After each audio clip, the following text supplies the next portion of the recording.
Bienvenidos de nuevo a Galaxia Sonora. Continuamos con esta emocionante historia de The High Republic en la oscuridad. El Padawan Reath Silas sigue atrapado en una estación espacial abandonada, enfrentando secretos oscuros y desafíos que nunca imaginó. Si te gusta el audiolibro, no olvides suscribirte y darle like para que más personas puedan unirse a esta aventura. Además, no olvides que puedes seguirnos en Instagram, el enlace está en la descripción. Vamos con el siguiente capítulo.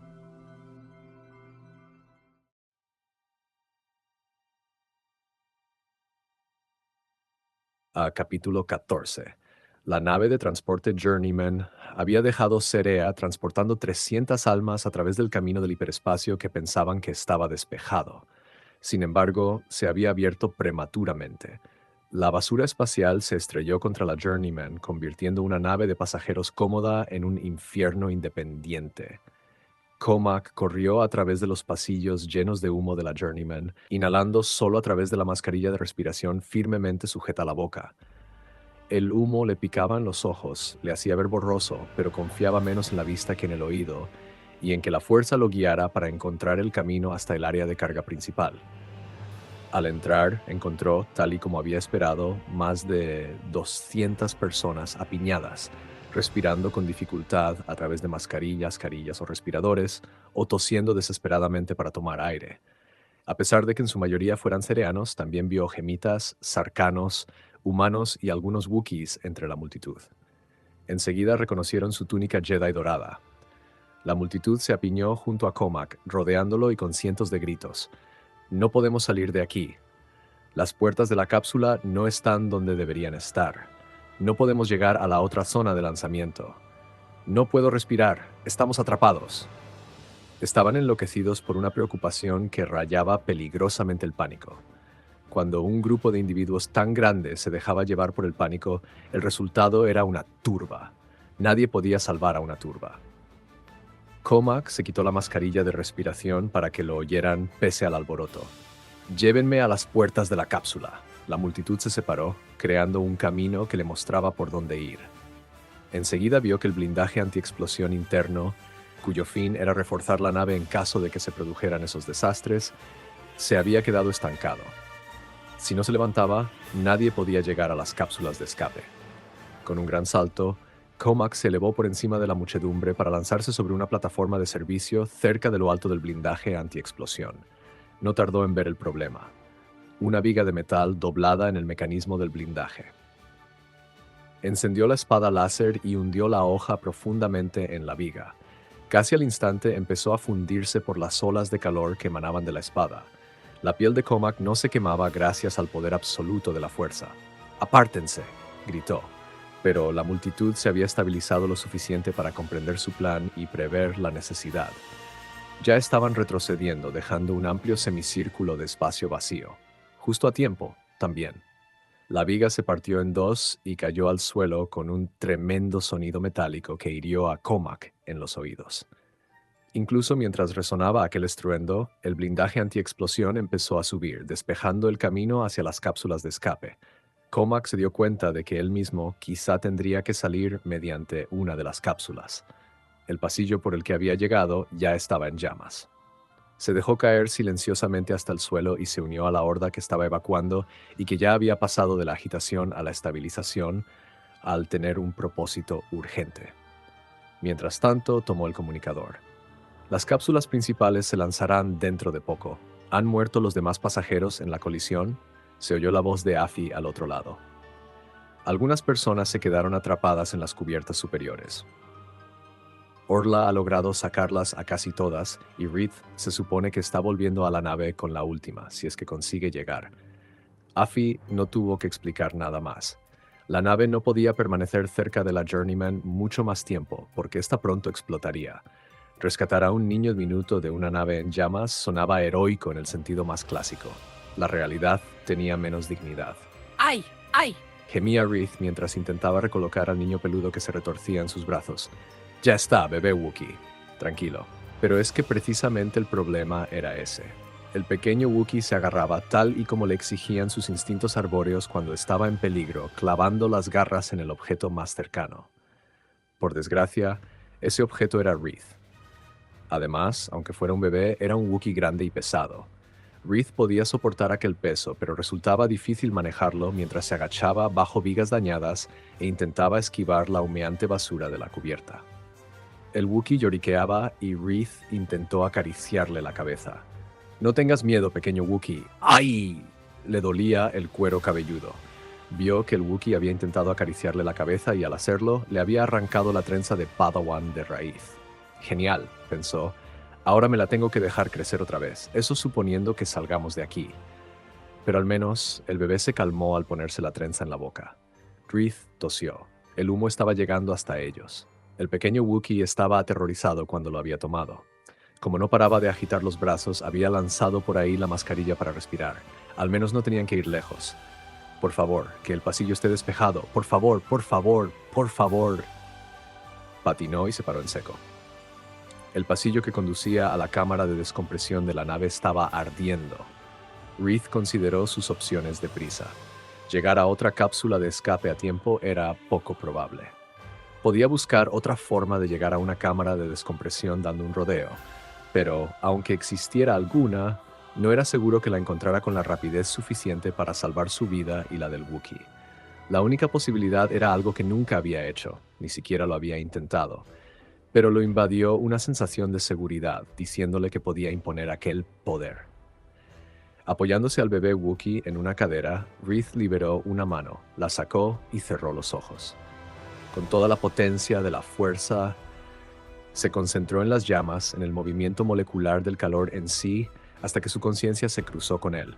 Entonces empujó hacia afuera con toda su fuerza. Con un gran rugido, el fuego salió a través de los agujeros del techo, despejando el pasillo completamente de llamas y humo durante un breve instante. Aquel momento duró lo suficiente para que Reed cruzara corriendo con el Wookiee, saltando por la cámara de descompresión y entrando en la nave. En cuanto puso los pies en la cubierta, antes de que el fuego pudiera volver a avivarse, la cámara de descompresión se cerró formando una espiral. «Te has tomado tu tiempo, ¿eh?», dijo Leox despacio en el intercomunicador. «¡Agárrate!». No había tiempo de llegar a los arneses de seguridad. Reed se limitó a abrazar fuerte al bebé peludo y se agachó en el suelo. La nave se ladeó bruscamente hacia la izquierda y lo lanzó rodando hasta la pared más cercana. A pesar de que el Wookiee gritaba para protestar, no dejó de sujetarlo mientras la nave aceleraba y salía volando.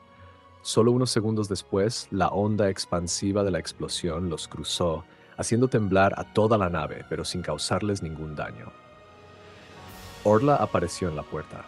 «¿A quién tenemos aquí?». Pese a sus rasgos afilados y su apariencia severamente inmaculada, Orla debió parecerle maternal al bebé, que enseguida fue hasta ella y la agarró de una pierna. Orla se agachó para rascarle la cabeza mientras Reed volvía a ponerse de pie. «Es demasiado joven para hablar», dijo. «Habrá que esperar a que se encuentre el manifiesto de la nave Journeyman».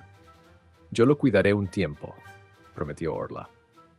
Reed ya estaba a más de medio camino hasta el puente de mando antes de oír que le decía al Wookiee: «¿Qué llevas en la boca?». Cuando Reed volvió al puente de mando, pudo ver toda la escena con sus propios ojos. En el lugar donde había estado antes, la nave Journeyman, solo había una ruina esquelética y ennegrecida. Pero al menos aquellos restos tenían halos de un anillo de cápsulas de escape que emitían señales parpadeantes para solicitar que las recogieran. «¿Las tenemos que salvar?», preguntó Reed. Leox movió la cabeza. «Una nave de transporte de la República ya ha indicado que van a remolcarlas a Coruscant. Llegará aquí antes de una hora. Estará mucho mejor equipada para manejar a ese número de personas. Es imposible que quepan aquí, a menos que acordemos acercarnos mucho más de lo que yo, personalmente, encuentro cómodo. Probablemente ni siquiera así cabrían». Afi levantó la vista, miró a Reed y se rió. «Necesitas una ducha, o un pulido, o algo así». «Seguro que tengo hollín por todas partes», dijo Reed, al darse cuenta de que la túnica estaba llena de ceniza, salvo un espacio limpio con la forma de un Wookiee en el pecho. ¿Cómo había subido Orla a bordo de la nave así de inmaculada? Algún día descubriría su secreto. «Estoy deseando llegar a Coruscant, más concretamente a los baños del templo». En el intercomunicados se oyó la voz del maestro Comac. «Tenemos a unos padres aquí. Fueron separados de su bebé». «¿Son Wookiees?», preguntó Reed. El maestro Comac respondió: «Sí, su bebé tiene el pelaje moteado gris. Entonces, dígales que el bebé está sano y salvo en la nave. Reed se permitió sonreír. Gracias a la fuerza, dijo el maestro Comac. Ya hemos visto bastantes muertes. La sonrisa de Reed desapareció mientras volvía a acordarse de Des, perdido en un instante, para siempre. Tras la llegada a Coruscant, habría sido aceptable que Comac fuera inmediatamente a los baños y se pusiera la vestimenta ceremonial, o como mínimo que se limpiara la cara, que tenía llena de hollín. Pero en lugar de hacer eso, solicitó audiencia inmediata con el consejo. Para su sorpresa, se la concedieron. Cuando entró en la sala, vio a 3 maestros esperándolo. Eran todos a los que había podido reunir el consejo con tan poca antelación. Se arrodilló, un antiguo gesto de respeto entre los Jedi que a él le parecía apropiado. Maestro Vitus, dijo el maestro Adampo, un yarcorano con unas patillas magníficas. Estamos encantados de ver que han vuelto sanos y salvos, pese a los muchos peligros del desastre del hiperespacio. Los informes iniciales indican que tú y tu vehículo fueron cruciales para el rescate de los pasajeros de la nave Journeyman.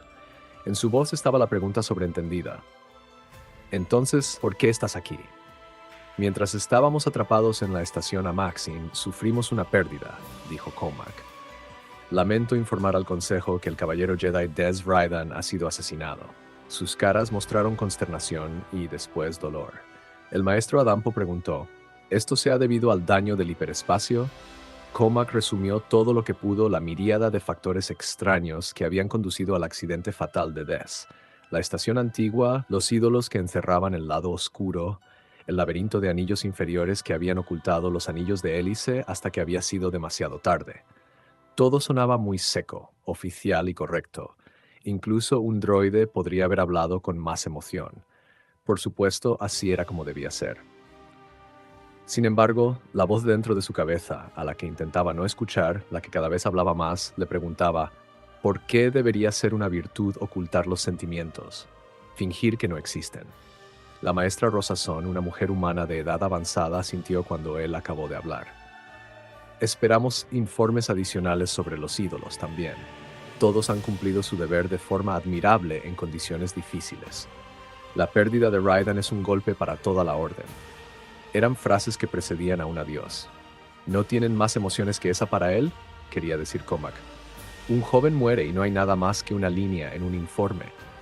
Frenó su ira. Intentó recordar exactamente lo que le había dicho Orla a bordo de la nave sobre la moderación. Pero la memoria de Comac, que normalmente era excelente, ya no podía encontrar las palabras. Los registros de transporte de Coruscant eran increíblemente minuciosos y, para sorpresa de Afi, estaban totalmente disponibles para que el público los viera. Así que tuvo la oportunidad de sumergirse en áreas de información que normalmente estarían cerradas para ella. Ni siquiera la nave nodriza del gremio Vine tenía tantos datos.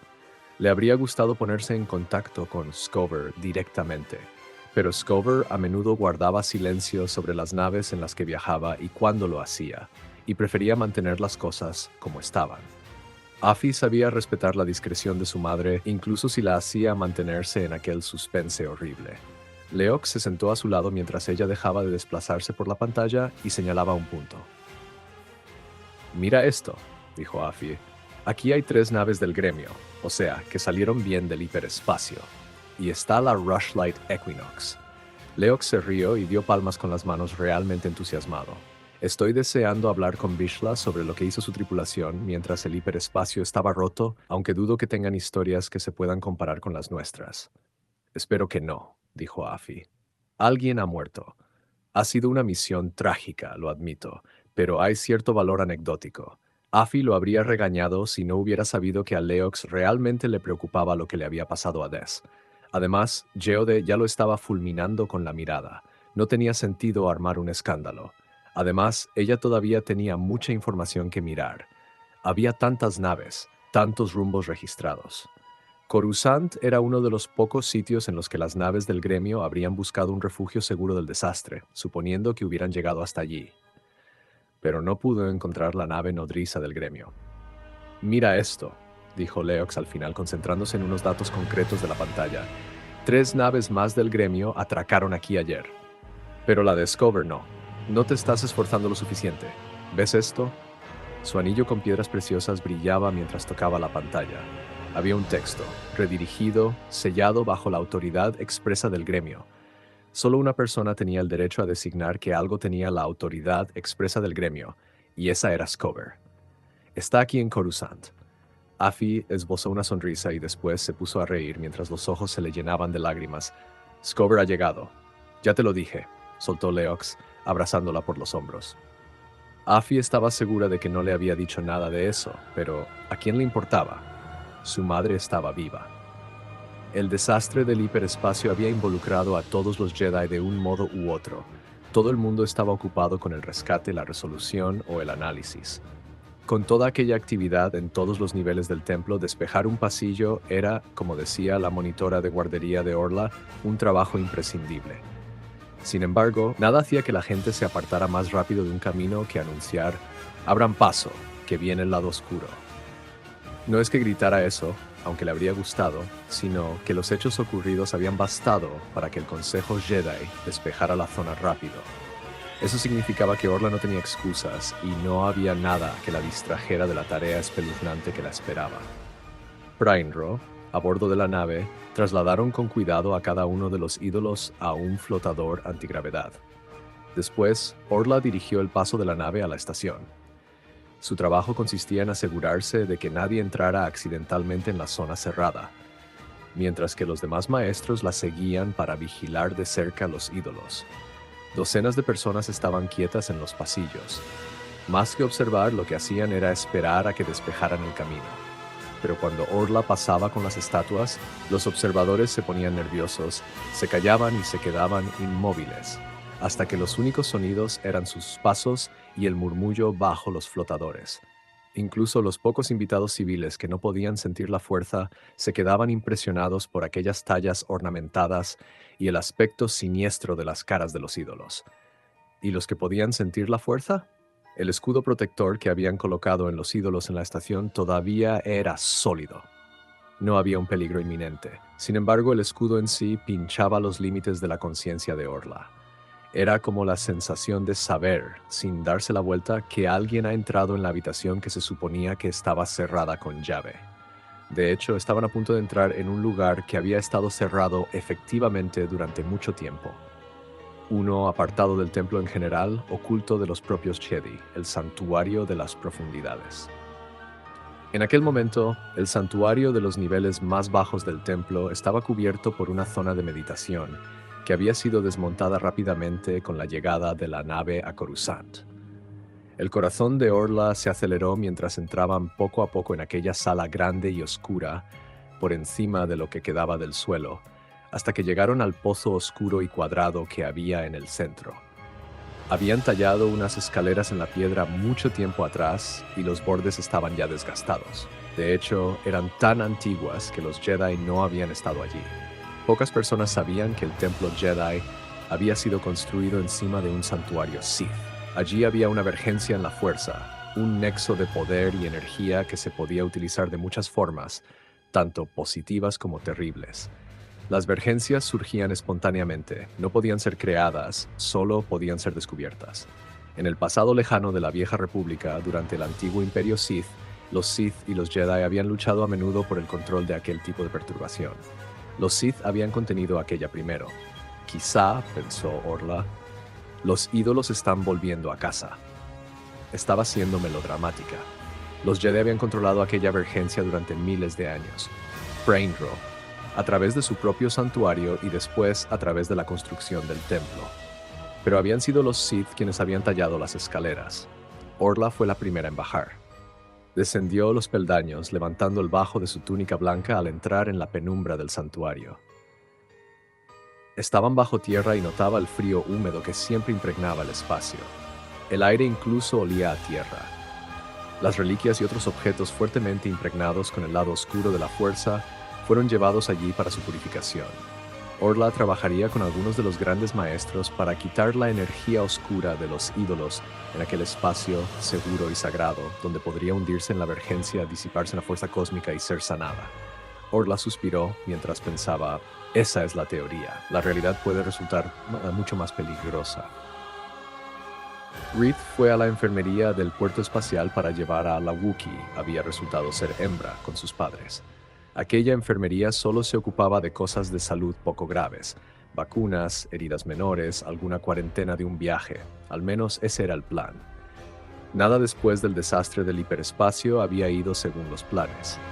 Eso quedó aún más claro que nunca para Reed cuando un droide médico rechinó a través de las puertas de la enfermería, mirando lo que bien podría haber sido una zona de guerra. Después del primer sobresalto, oyó los gruñidos de euforia de los dos padres Wookiees que habían ido a buscar a su hija. Tras los agradecimientos, los abrazos e incluso algo de acicalamiento, dejó a la familia que se acababa de reunir felizmente y se puso a correr hacia las puertas para ver cómo podía ser de ayuda.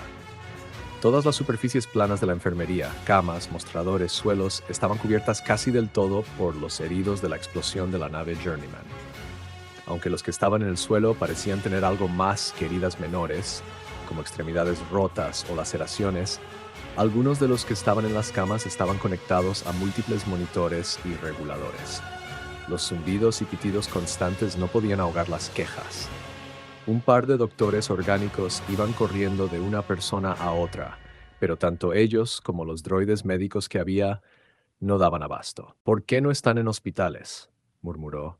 A pesar de que lo hubiera dicho más bien para sí mismo, un droide de pastillas que estaba cerca respondió: todos los hospitales están llenos después del desastre del hiperespacio.